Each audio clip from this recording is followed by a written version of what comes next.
I'm here with some friends today. I get to enjoy the blessings of these guys on a daily basis.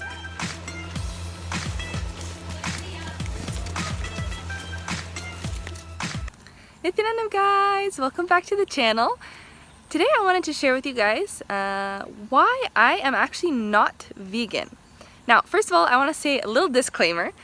When I am traveling or living outside of where I am now, I am vegan, okay? So please don't take this in the wrong context. And for those of you guys who are already getting, in arms or shaking in fury that I'm not vegan, it's not what you think.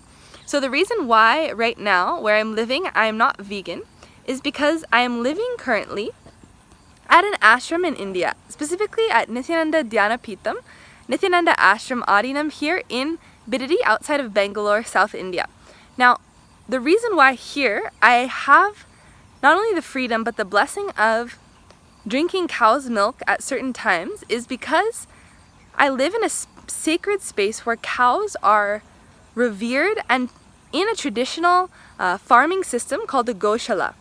Now, goshalas used to exist all over in Vedic times, and basically if you read in the Vedas and the Agamas, the Hindu scriptures, you'll see a lot of references to cow farming. Even Krishna himself, one of the most famous Hindu gods, he's directly tied to cows, to goshalas, to worship of cows, to life living around cows. And cows are a huge part of Hinduism. You probably all already know this, even if you're even slightly familiar with Hinduism. Cows are considered sacred divine beings because they're not just any animal. Their consciousness, their form is actually the representation of pure non-violence, what we call ahimsa. So the space that they hold is that of just complete motherliness towards all life, complete non-violence, complete giving of oneself. So they're considered very sacred beings for that reason, because what the quality that they imbibe, we also want to imbibe. It's a very high conscious quality, a high frequency. And a way that actually a cow is considered a representation of is very similar to what the earth is considered. So what we call Bhumata, what other cultures call Gaia or Mother Earth, Bhumata is basically represented in animal form in the form of a cow. So that same Mother Earth quality, that all pervasiveness and caring nature is what cows represent to Hindus, what we understand them as. So we drink milk for specific reasons, because actually in the Vedas it cites many health benefits to consuming milk of a cow who is worshipped, who is considered as a divine being. This isn't just any cow. I am not saying this is pertinent at all towards cows who are mistreated in any way, part of a factory farming system, nothing like that. But there's actually a specific breed of cows in India called Desi cows, and a few other breeds which actually have a hump on the back. They look very different from cows you might see in dairy farms outside in the West or in Europe. They look very different from that. They have big floppy ears, very cute.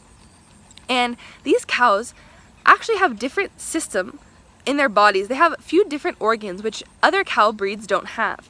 Now, in the sacred scriptures of Hinduism, these are ancient texts, right? Thousands of years old, and they cite scientific benefits or physical health benefits to why cow's milk actually can not only have spiritual qualities for a human being to consume, but also extreme health benefits. It's understood in Ayurveda that any fluids from the cow, like even not only just the milk, but also the urine, you can actually drink, and it is extremely healing and can cure many diseases and disorders in the body, because the cow is a sacred being. Whatever it gives is only for the space of healing for the people around it. Of course, that's in the context of treating it as a divine being, not torturing it or making it live a life it is not supposed to be living, an unnatural lifestyle.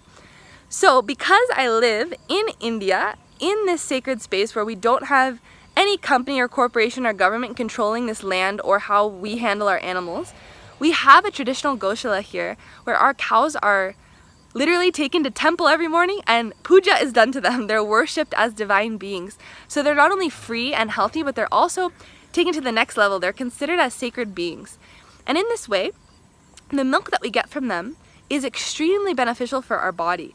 This milk, my gurus actually explained, and there's scriptures in the Vedas which cite this.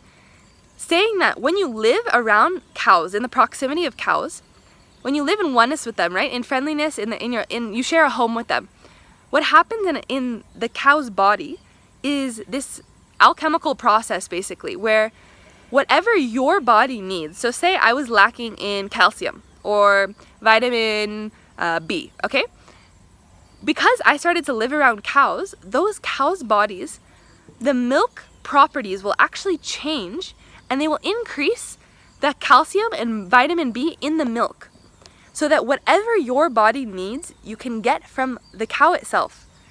So like this, there's actually this even deeper level spiritual understanding of the benefits of drinking cow milk that go beyond just a logical understanding or a scientific understanding. I get that. But the cool thing is that modern science has actually, in many ways, verified a lot of this information about this type of milk, this special type of milk from Desi cows.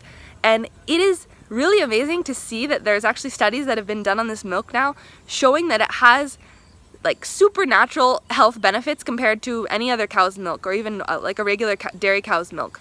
And they've even found, they've done studies, I'll link the articles below, where they actually found gold flakes inside the cow's bodies, where they would take the urine or they'll take the milk and they'll find gold flakes inside of it. Means that there's actually a process happening in the cow's body which filters out the gold. It's seriously an amazing and very mind-blowing thing. I won't go too much into it. But basically I wanted to share with you guys because I get asked this a lot, and I do feel like this is important information to understand, even expanding our cultural knowledge and understanding of different religions and belief systems, that, you know, telling somebody that they should never, ever, ever be drinking dairy milk and that it can never be good for you and that cow's milk is never supposed to be a part of human, you know, diet, I think is actually a little too extreme and not taking into consideration a lot of ancient knowledge and this whole Hindu science. So I just wanted to share that with you guys because I think it's a really unique and unheard of perspective, and in the right context I think this is a beautiful lifestyle to live. I absolutely love more than anything being around cows. They're like giant puppies, especially when they're in such a non-violent home and space where they have freedom. You see, they're seriously like giant dogs, and they love just licking you, jumping on you, running around, hopping around. They're so adorable, and I feel really blessed to live in such a space where not only I get to see them and interact with them, but they get to live a life so free, so blissful. So anyways, I hope this was an interesting video. Thanks guys. Definitely let me know your questions or comments and I'll do my best to respond. If I can't answer it, I'll let you know also, but I'll do my best to share whatever I know with you. And thanks again for tuning in. Nityanandam, guys.